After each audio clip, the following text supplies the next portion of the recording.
Coming up next, Zoe Chance. She teaches a popular elective called Mastering Influence and Persuasion at Yale. Today, she's here because I'll tell you, when it comes to managing money, being able to exert some influence and have more money or be able to be a better negotiator, because Zoe Chance is all about those things.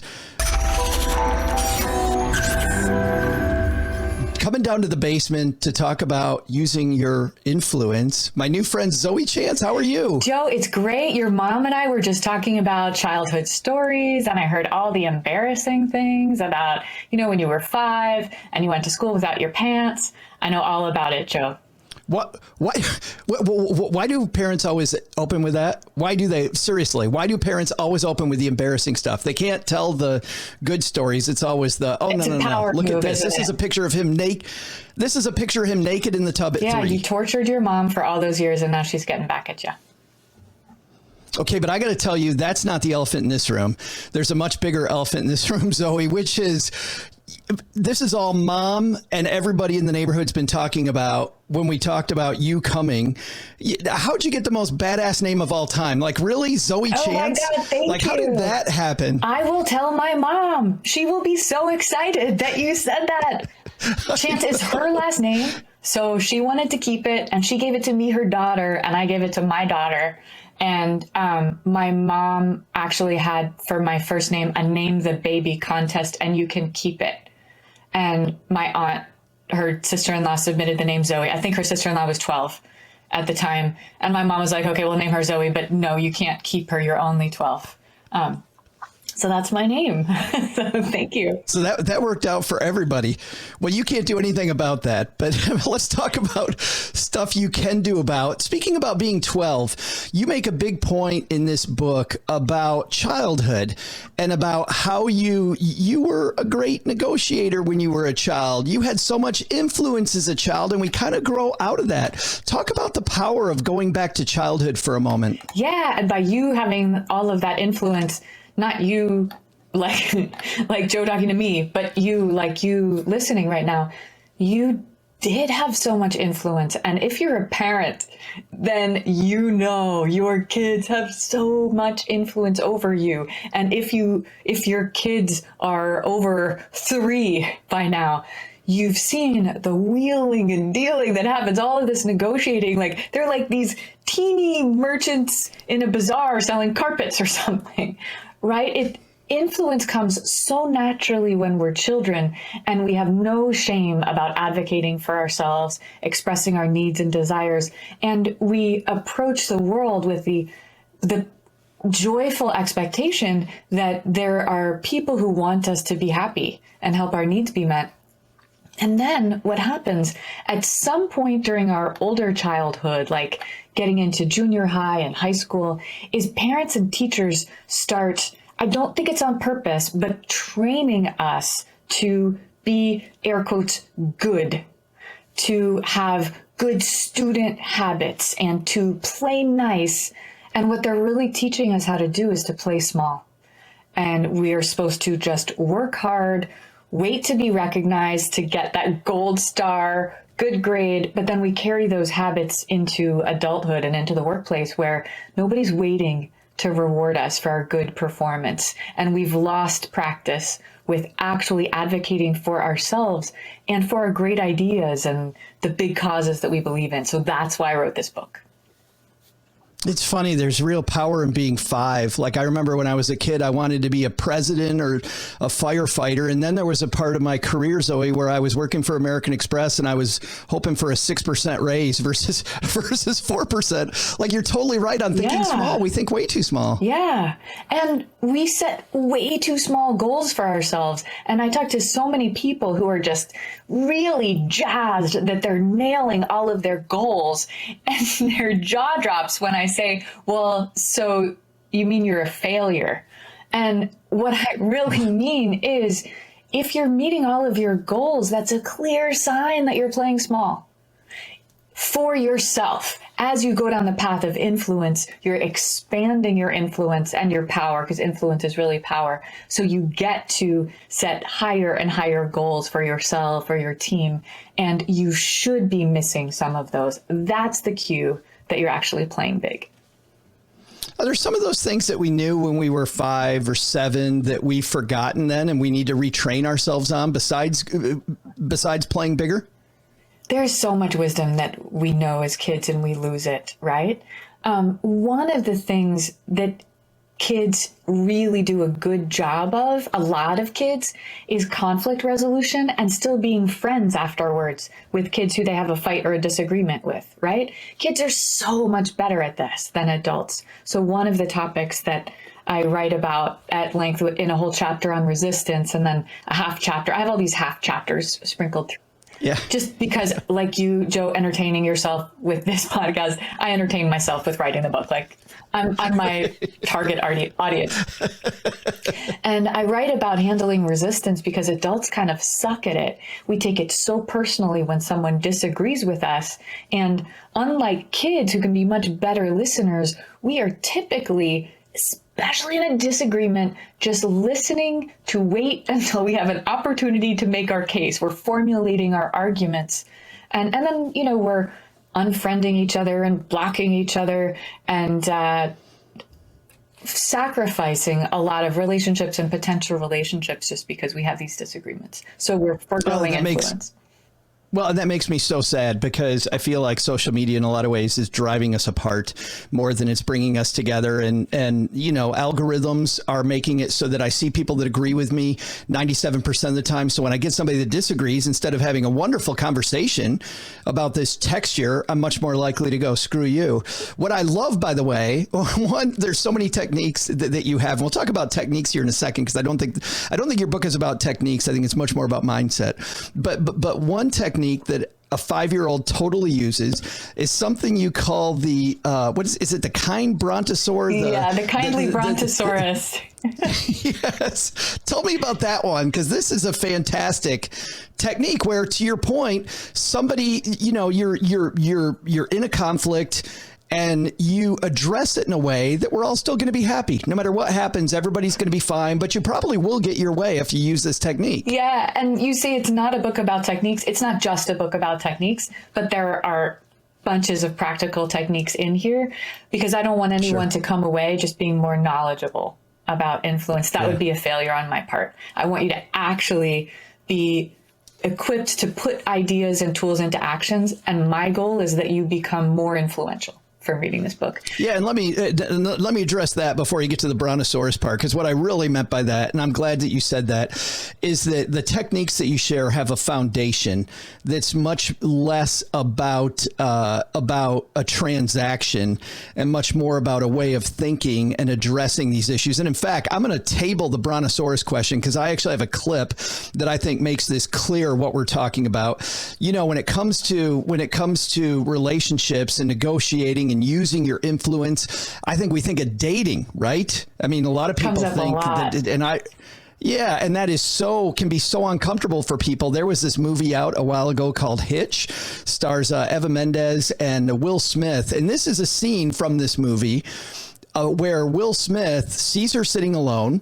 He's bringing 2 drinks over to Eva Mendes to introduce himself. He finds out, by the way, ahead of time, and this is a good thing. He does a little research. He finds out that what drink she likes. He gets 2 of them, and he's on his way over to her when he sees this other guy who comes over. And this is the transactional approach that this guy uses. Let's listen into a little bit from Hitch.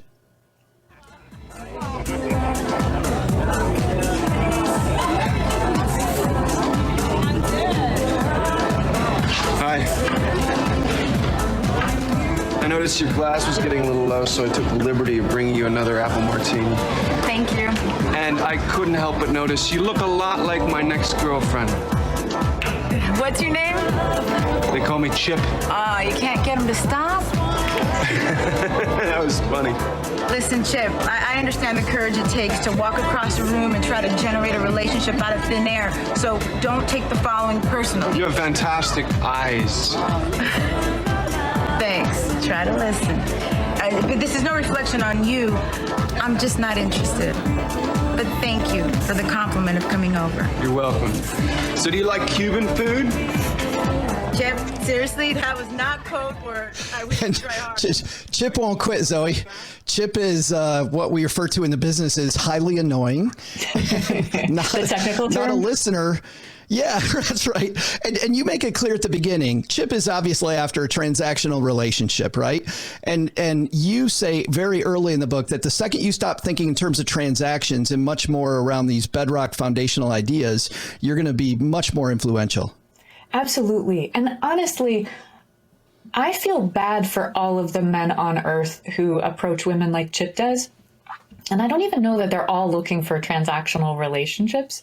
I think it happens a lot that what we would really like, especially if what we're talking about is a relationship, like it would be even better if we could have a relationship. It just doesn't occur to us that an actual relationship might even be on the table, whether we're talking about romance or whether we're talking about something as simple as making a purchase or selling something. We can focus on the short-term transaction when really, like, we would rather have some kind of long-term collaboration. But anyway, Chip obviously sucks, and Eva Mendes was so freaking graceful in that scene.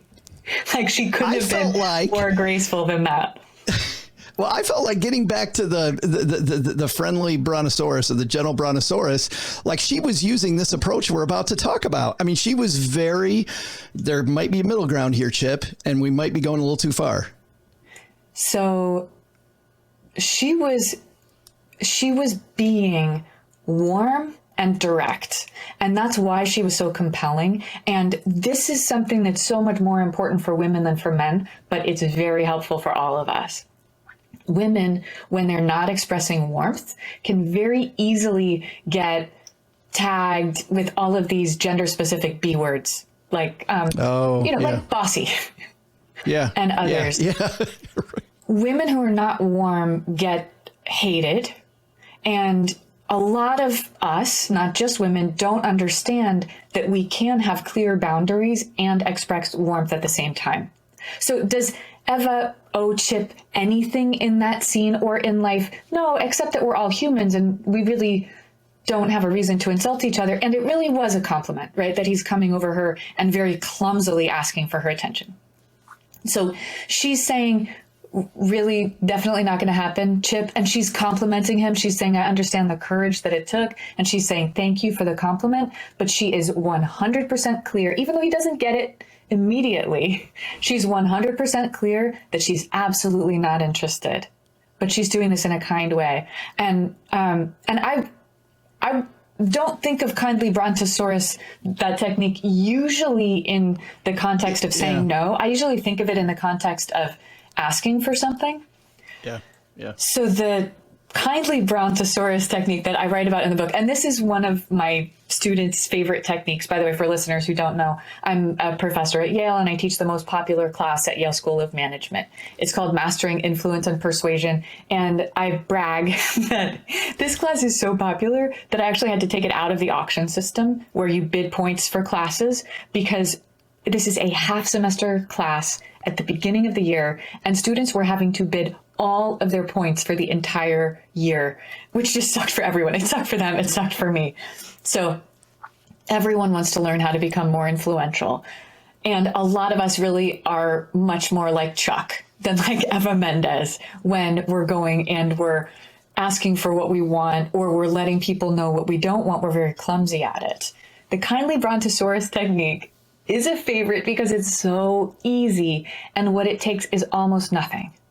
What it takes is just putting your desires out there and then staying in view like a large, kindly, optimistic dinosaur. So in the book, I write about an example of you want to get an upgrade on a flight. Now, we all know there's not a lot of free upgrades that are happening these days, but when they do happen, they happen to people who are nice and who stay in view.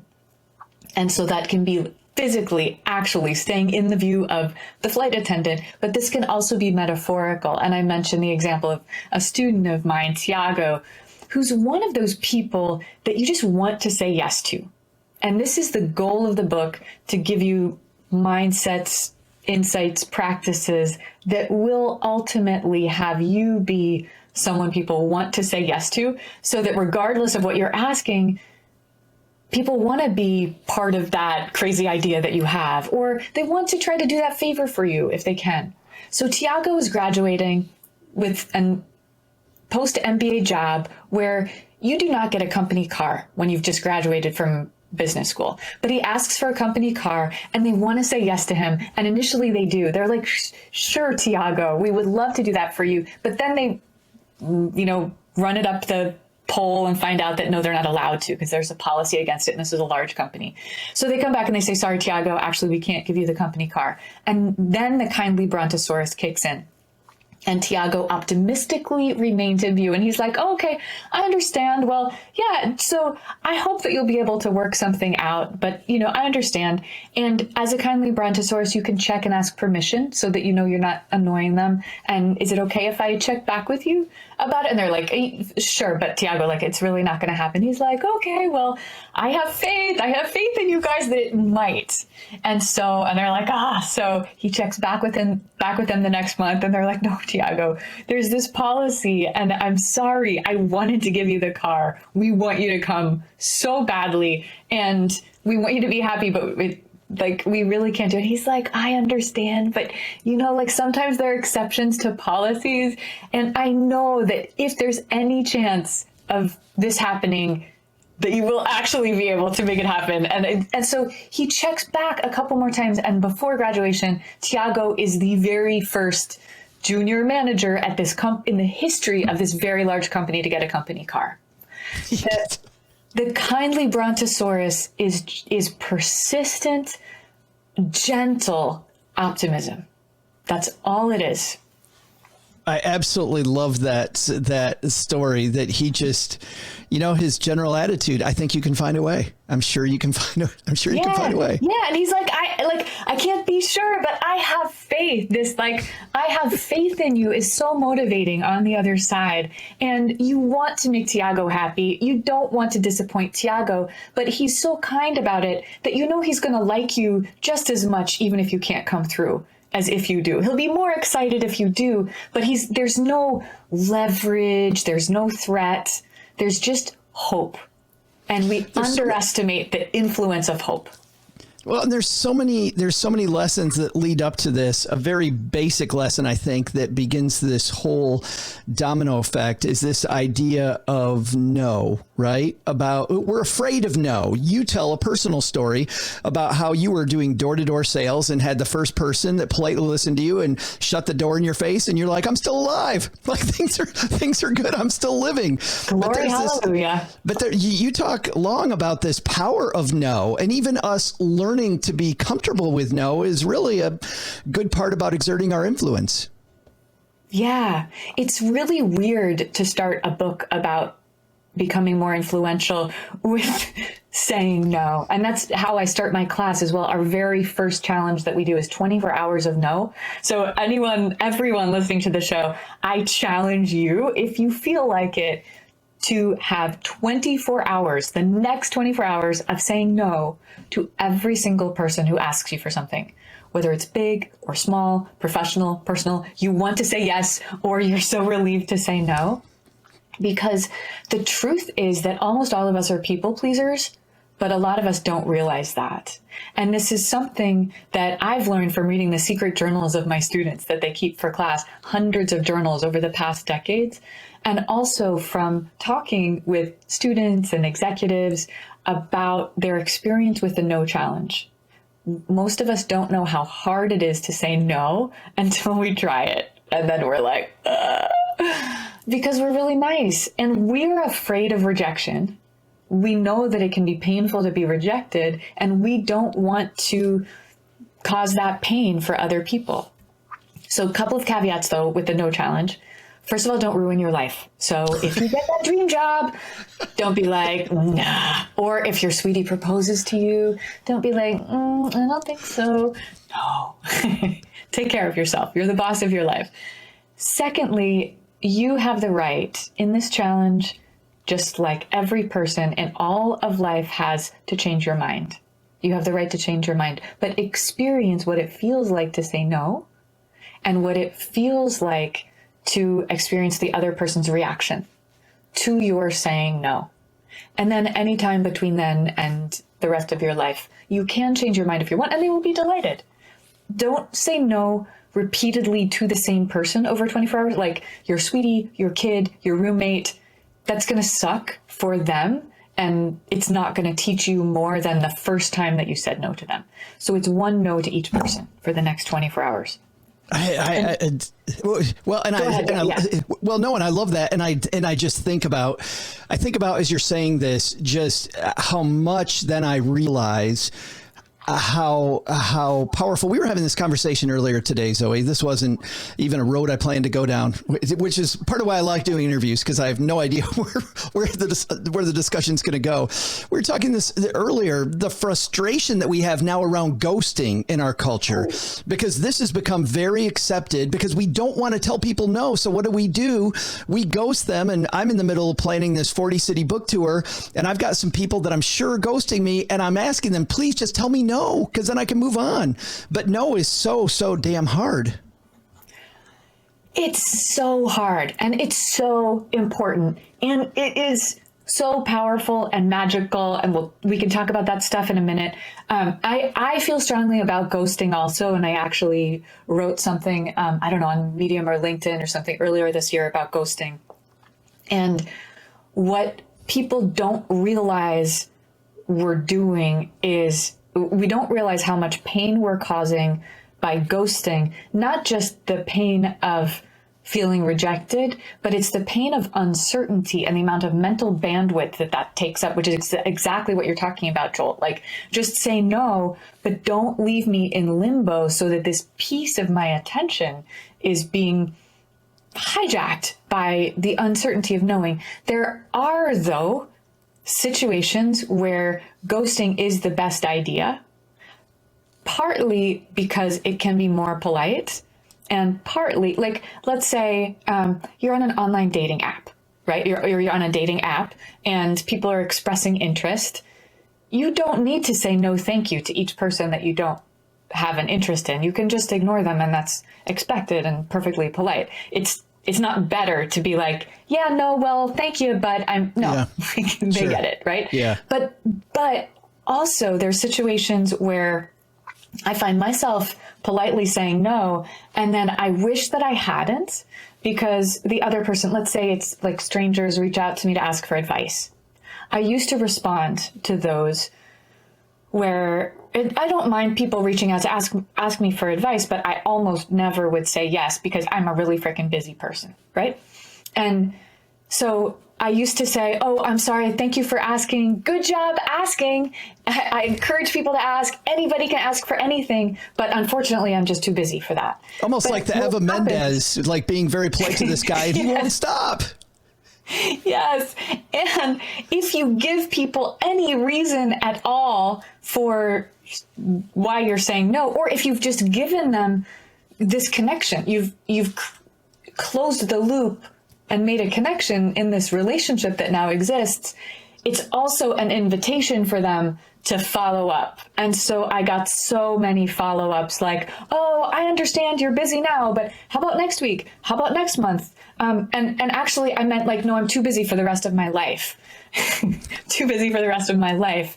But also, other people will respond back and say, well, how about this other request? Or no, but you don't understand. Let me explain more. Or they'll just keep asking and keep asking. So I don't think that you'll go to hell for ghosting people. But I think that if somebody is making some kind of reasonable request, and especially like Joe's request saying, hey, I sent this to you earlier. It probably doesn't work out, but I'm just trying to figure out my calendar. Would you mind just giving me a quick no? Yeah.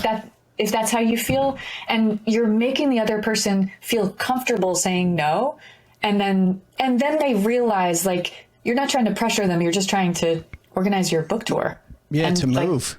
should I come to your city or not come to your city? With one bookstore, the person kept talking around the bush, and I just said, I finally, Zoe, had to say, please tell me no. Just tell me no, because no is a fine answer, and I just have to move. Like I'm on a deadline, so no is great. But I would prefer to do what I said was I would prefer to do business with you, but no is perfectly acceptable. So please just say no. You know, that's fine. And actually, then they came back and said yes, because I was a very friendly brontosaurus.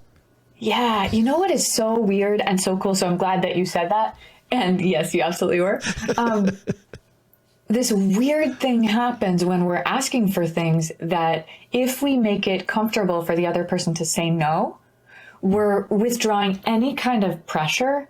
And because we withdraw the pressure, they withdraw resistance. And so if they have any inclination to say yes, they're more likely to say yes when we make it comfortable for them to say no. And that's a big part of the magic that happens when you practice saying no. You get more comfortable with other people saying no to you. And so you're removing the pressure and make it more likely that they say yes. I want to touch on, because you just touched on something when you write about charisma, and you have some paradoxes of charisma. And I want to touch on just one of these, which is a big paradox of charisma is if you want it, the more you want it, the less you're going to have. Can you talk about that for a moment? Because I think that's really what you're talking about here. The more I apply pressure, the more you're going to back away. The less pressure that I give, the more, I mean, I feel like there's something, it's not the same, but it's an interesting congruent. Connection. I've never connected those neurons in my own brain, but absolutely. Yeah. So when you think about, first of all, if you want to be charismatic, and I don't know, do you want to be more charismatic, Joe? Sometimes I think no, but generally, no, yes. Seriously. Most people do. Yeah. I mean, we definitely do. Most of us do. Yeah. Yeah.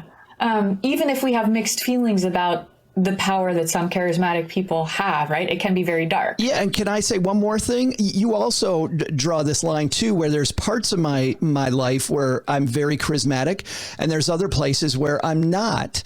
And there are some parts of my life, like sometimes with my group of friends at game night, I wish I was a little more charismatic because we're playing a negotiating game and I can't win because my buddy Troy is more charismatic than I am. So people are doing deals with him and they're not doing deals with me. So it's not this overarching thing you point out. So yes. Your game night sounds super fun. Well, and next time you're in town. Seriously. Wait, what town are you in? I know, but I forgot. in Texarkana. Texarkana, Texas. Watch out. Right on the Texas-Arkansas border. Yeah, right. I'm still planning my book tour, so. Deal. So, yes, to the idea that it shouldn't be the goal to be charismatic all the time. Being charismatic involves people's riveted attention on you, and it's not cool to be trying to have people's riveted attention on you all the time. But it's helpful in a lot of situations to have more of that. And also the feeling of being in the presence of a charismatic individual is generally pleasurable. So it's, even though it is a self-focused thing, it's not necessarily a greedy kind of thing to look for this because it feels good for other people. But so what does it mean to be charismatic? So people pay attention to you. But what I mean when I say, if you're trying to be charismatic, you fail, is that if you're just trying to be the center of attention, you're probably acting like a jackass. You're probably stepping into the limelight and doing this in a self-focused sort of look at me kind of way, right? And that's exactly the opposite of what makes people pay attention to you in that riveted sort of way. It's what makes people pay attention to you in that car accident sort of way. That's not the riveted attention that you want. And so the second paradox of charisma is that the secret of getting attention is giving your attention. And this is how we receive other people's riveted attention, is when we focus attention on them. And then the third paradox of attention, and I talk in the book about how to actually do these things, but food for thought is that to connect with many people, you do this by connecting one by one. And it's not just the other individual who you're focused on, maybe even making eye contact with, but other people who are in the room or, even potentially watching you on a screen see that connection you have with someone else and they feel it vicariously. And I tell a story of when I went to a Prince concert. And I love Prince. I'm a huge fan. This was my first time. I've been dying to see him. He steps on the stage, and I'm sure that he looks directly into my eyes. Of course. And his first line is something, well, he does, I'm sure of it, Joe. And his first line is something like, "Are we alone?" And I feel this like, oh, and I turn to my friend and I said like, oh my God, I think I'm going to faint. But then the stranger on the other side of me literally falls down in a dead faint, collapsed on the floor. And the EMTs come in and they load her onto a stretcher. And I say to the EMT, oh my God, has that ever happened before? And he says, it's not unusual.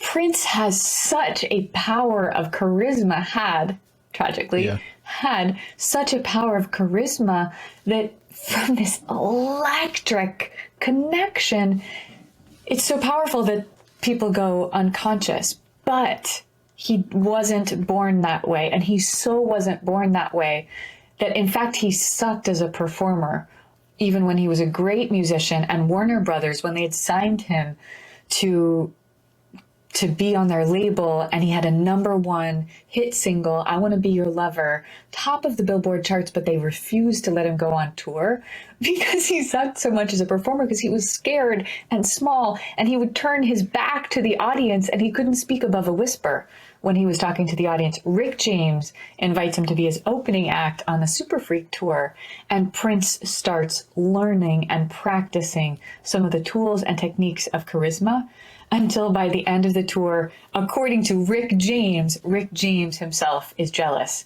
of the charisma that Prince is developing. Well, and I love how you parlay these into some great tips on public speaking in the book about thanking very sincerely the person introducing you, eye contact, making sure you spend a little bit of time, because the whole audience is seeing you give attention to this one person, and then turn your attention to the audience and make sure that you're giving them full attention before you start speaking. And it just builds this power. It reminded me of an older book that I read, Zoe, called Lions Don't Need to Roar, which is fantastic about that one specific instance that echoes that same thing, where you step out on stage, nobody can hear your heartbeat.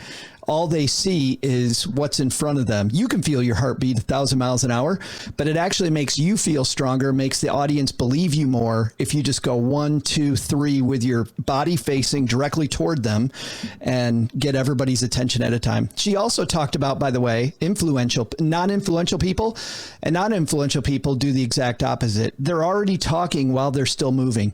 They're coming out, they're going, hey, I just got a few things I want to say. And then immediately you convey this idea that you have no influence, that you're just in a hurry and you're mousy and you want to get away from people. And we all feel that when we go speak publicly, but man, your points on public speaking can make such a big impact if you need to get in front of a room. Super. Thank you. And some influential people do this, like people who have a lot of power, right? Like CEOs and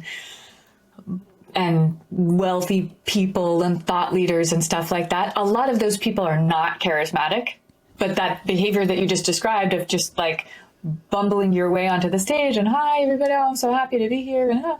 And that's anti-charisma. Yeah.